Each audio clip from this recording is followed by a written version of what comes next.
नमस्कार दोस्तों, मैं मनोज कुमार काफी दिनों के बाद आप लोगों के साथ फिर से अपने YouTube channel mining with Manoj में आप सभी का स्वागत करता हूं। दोस्तों, इस बार जो हम लोग तैयारी करेंगे ना, वो बेसिकली हम लोग मेटल माइनिंग की बात करते हैं। आप बोलिएगा सर मेटल माइनिंग का है क्यों?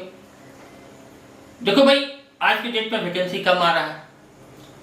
जितने भी मेरे जूनियर हैं, भाई बंधु हैं, एज एक्सपायर करने के बाद रोजी रोजगार के तलाश में हम लोग क्या कर रहे हैं? धीरे धीरे मेटल माइनिंग की तरफ जा रहे हैं, कुछ एक्सप्लोसिव की तरफ बढ़ रहे हैं, क्योंकि दाल रोटी तो चाहिए भाई। मेटल माइनिंग में क्या है, बुझे हुए मन से हम लोग मेटल कंपनी को ज्वाइन कर रहे हैं, लेकिन वहां हमारा क्या हो रहा है, कैरियर ब्लॉक कर जा रहा है। सैलरी बढ़ नहीं रही है। सैलरी बढ़ना है तो भाई प्रमोशन चाहिए, प्रमोशन चाहिए तो डीजीएमएस के एग्जाम में बैठना है। सही है कि नहीं? अब डीजीएमएस के एग्जाम का भैया मैं बात करूं ना, तो मेटल माइनिंग में 3 एग्जाम बेसिकली जो नए मेटल माइनिंग में इन किए हैं डिप्लोमा कैंडिडेट, क्या है?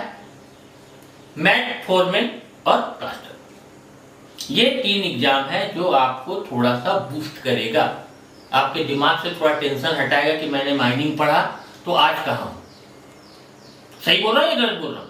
ठीक है, तो सबसे पहले तो मान लो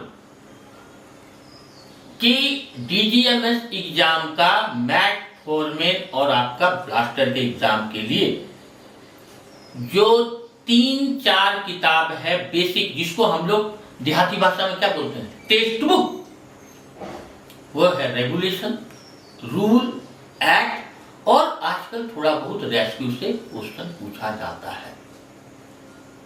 अब इसमें क्या है कि 2 बार में आपका सर्टिफिकेट बचा हुआ है, रिस्ट्रिक्टेड एंड नॉन रिस्ट्रिक्टेड।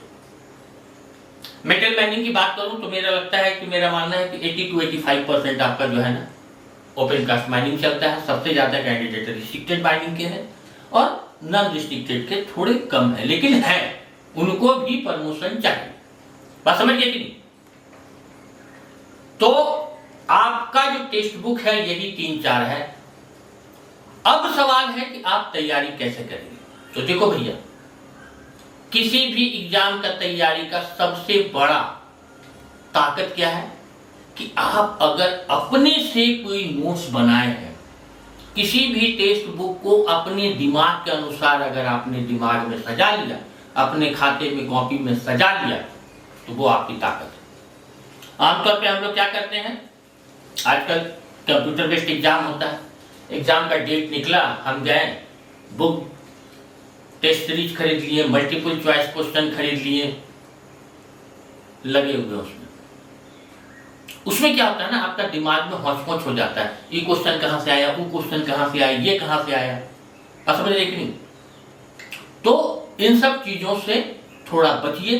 पहले आपका जो अपना टेक्स्ट बुक है, एमएमआर 1961, एक्ट 1952 एंड आपका रूल जो है 1955, पहले उस पर फोकस कीजिए। आज मैं पहला वीडियो जो आपको दे रहा हूं आपका एमएमआर 1961 का है, और इसको मैंने एक तरीके से सजाया है। मैं इस बार 2024 में जो आपको रेगुलेशन दूंगा ना, वो एक टेबल के फॉर्म में दूंगा, और साथ ही साथ पूरे रेगुलेशन में से जो इंपॉर्टेंट टर्म है उसका एक जत्था दूंगा। जैसे सीआई से रिलेटेड जितना क्वेश्चन है, रिस्ट्रिक्टेड अलग, नॉन रिस्ट्रिक्टेड अलग। बात समझ रहे कि नहीं? 7 डे से 14 डे से सीआई आया, आरआई रिलेटेड, मैंने पूरा रेगुलेशन को छांट के दूंगा। जब इसका जत्था आपके खाते में रहेगा ना, आप एक बार देखोगे ना तो सारा कुछ याद होना शुरू हो जाएगा। पढ़ाऊंगा टेक्स्ट बुक ही, लेकिन तरीके से पढ़ाऊंगा। ठीक है, चलिए आज अपना सेशन स्टार्ट होता है। पार्ट 1 है रेगुलेशन, और पहला रेगुलेशन मैं उठाता हूं रेगुलेशन 3 से, क्योंकि 2 में डेफिनेशन है, 1 में थोड़ा मोड़ा टर्म है। 3 से बेसिकली हम लोग का रेगुलेशन शुरू होता है, नोटिस ऑफ ओपनिंग से। अब देखो, जब आप रेगुलेशन 3, 4, 5, 6, 7 ये सब जब पढ़ोगे ना, तो उसके लिए दिमाग में एक चीज बैठाना, बेसिक कॉपी कलम में लिखना शुरू करो। पहला चीज क्या है कि भैया हम नोटिस कब देंगे, माइंस में नोटिस कब देंगे, पहला चीज। दूसरा आएगा कि नोटिस के साथ हम लोग कौन कौन सा कागज लगाएंगे। पहला कॉलम किसका आएगा, नोटिस हम कब देंगे। दूसरा कॉलम में आएगा कि भाई नोटिस के साथ हम लोग कौन कौन सा पेपर लगाएंगे। तीसरा कॉलम आएगा नोटिस कौन देगा। चौथा कॉलम में आएगा नोटिस किसको दिया जाएगा। पांचवा कॉलम में आएगा कि नोटिस कितने दिन में देना है। और छठा कॉलम में आएगा कि नोटिस कौन से फॉर्म में देना है। यानी कि नोटिस कब दिया जाएगा, ये जो टर्म आएगा ना, इसमें आपको 6 सवाल बन सकते हैं। ये जो टर्म है नोटिस कब दिया जाएगा, इसमें 6 सवाल बन सकते हैं। नोटिस के साथ कौन कौन सा पेपर इंक्लूड होगा, नोटिस कौन देगा, नोटिस किसको दिया जाएगा, नोटिस कितने दिनों में दिया जाएगा और नोटिस कौन से फॉर्म में दिया जाएगा। क्लियर, दिमाग में बैठा लिया आपने। अब देखिए पहला टर्म क्या आता है, रेगुलेशन 3 में पहला टर्म है कि जब कोई भी माइंस ओपनिंग करते हैं, अंडरग्राउंड हो ओपन कास्ट हो, समझ गए कि जब कोई भी हम लोग माइंस ओपनिंग करते हैं तो हम लोग ओपनिंग करने के साथ क्या करेंगे कि नोटिस करेंगे। किसको करेंगे भैया, रीजनल इंस्पेक्टर साहब को करेंगे, RI। ठीक है, कौन से फॉर्म में करेंगे, फॉर्म A, वह A, फॉर्म A।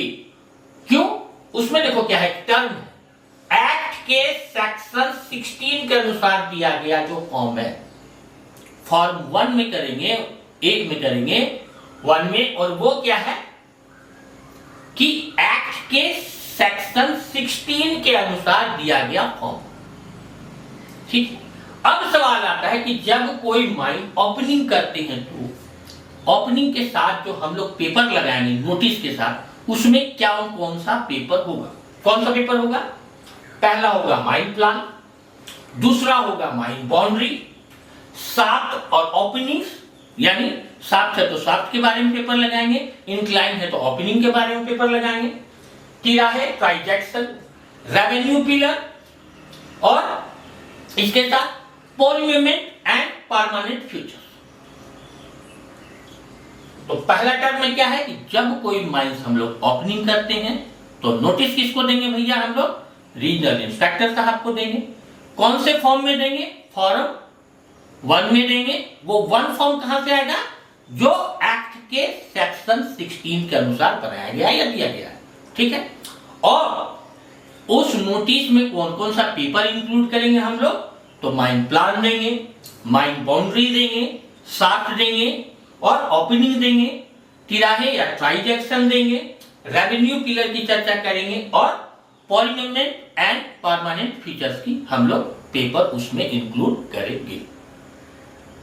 पहला चीज।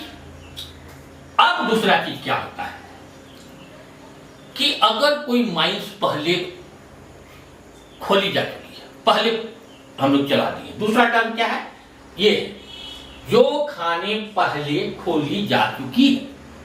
ऐसे सिचुएशन में क्या होगा, तो उस खान का माइन प्लान जो है हम लोग क्या करेंगे, अंडर 60 डेज, रेगुलेशन लागू होने के अंडर 60 डेज हमको जमा करना है। जो खान पहले खोली जा चुकी है उसका माइन प्लान हमको कितने दिन के अंदर जमा करना है, रेगुलेशन लागू होने के अंडर 60 डेज हमको क्या करना है, जमा कर देना है। अब तीसरा क्वेश्चन इसमें क्या आता है, किसी माइंस में अगर रेगुलेशन 111 के अनुसार कोई चेंज होता है। रेगुलेशन 111 क्या है भाई, वर्किंग नियर माइन बाउंड्री। क्या है 111, वर्किंग नियर माइन बाउंड्री, यानी माइन बाउंड्री के नजदीक काम करना। तो किसी माइंस में रेगुलेशन 111 के अनुसार अगर कोई चेंज होता है, यानी किसी के माइंस के बाउंड्री के आसपास किसी भी तरह का चेंजेज होगा, बात समझे कि नहीं, उस कंडीशन में क्या होगा, नोटिस किसको दिया जाएगा, आरआई को दिया जाएगा। और कितने दिन के अंदर दिया जाएगा, तो जैसे ही कोई चेंज होता है तो उसके हमको अंडर 7 डेज, कितने दिन के अंदर, अंडर 7 डेज हमको नोटिस दे देना है।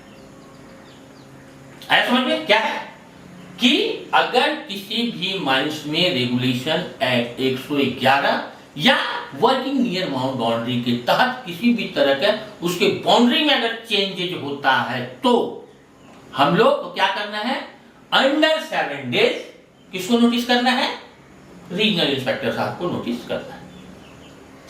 अगला क्या है कि जब कोई माइंस खोली गई, कोई माइंस अगर हम लोग आज खोलते हैं, आज की डेट में हम लोग खोल लिए हैं, तो क्या करना होगा आपको, सीआई और आरआई साहब को नोटिस करना होगा। कितने दिन के अंदर, 4 वीक्स तत्काल। अगर किसी माइंस को हम लोग खोलते हैं तो क्या करना है, नोटिस किसको देना है, सीआई और आरआई साहब को देना है। कितने समय के अंदर देना है, कितने दिन के अंदर देना है, 4 वीक देना है, तत्काल देना है। माइंस खोले और आपको सीआई साहब और आरआई साहब को नोटिस कर देना है। और ये सारा नोटिस कौन करेगा भाई, तो ये नोटिस करेगा ऑनर, एजेंट और मैनेजर करेगा। नोटिस ऑफ ओपनिंग में एक चीज जान लो कि कोई भी नोटिस जो करेगा ना वो ऑनर, एजेंट और मैनेजर करेगा। ठीक है, तो ये रहा आपका रेगुलेशन 3। अब रेगुलेशन 4 में क्या होता है, क्या है, क्वार्टरली रिटर्न। क्वार्टरली रिटर्न में पहला क्वेश्चन क्या आएगा कि भैया तिमाही जो रिटर्न है हम लोग वो साल में कब कब हम लोग को देना रहता है, यानी क्वार्टरली रिटर्न हम लोग साल में कब कब देंगे, कब कब देंगे, हर वर्ष जनवरी, अप्रैल, जुलाई और अक्टूबर को देंगे। 3 महीने हो गए ना, जनवरी, फरवरी, मार्च, अप्रैल, जून, जुलाई, फिर अक्टूबर में हम लोग देंगे।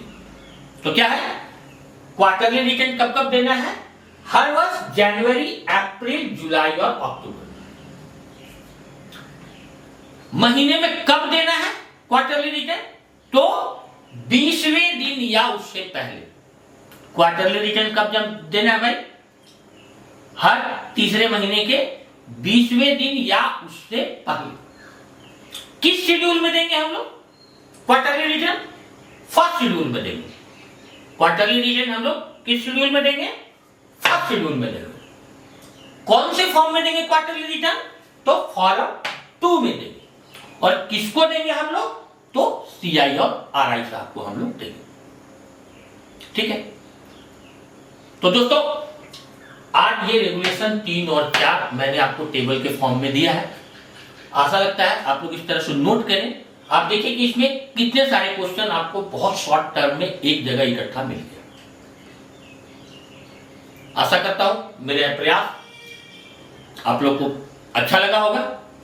अगर अच्छा लगे दोस्तों तो कमेंट जरूर कीजिएगा, क्योंकि बहुत मेहनत से मैं यहां तक आता हूं, क्योंकि आपका जितना कमेंट आएगा वीडियो उतना ज्यादा बनेगा। इस बार जान लो, क्योंकि बायोमेट्रिक लग गया, मेरे ड्यूटी में ही 9 घंटा निकल जाता है, आने जाने में 1 घंटा, 10 घंटा मेरे ड्यूटी में चल जाता है। ठीक है, इस बार आप लोगों के साथ पूरा बना रहूंगा 2024 डीजीएमएस एग्जाम के तहत, लेकिन आपको भी मेरा साथ देना होगा। मेरे चैनल को सब्सक्राइब कीजिए, दोस्तों में बांटिए, दूर तक पहुंचाइए। फिर मिलते हैं, धन्यवाद।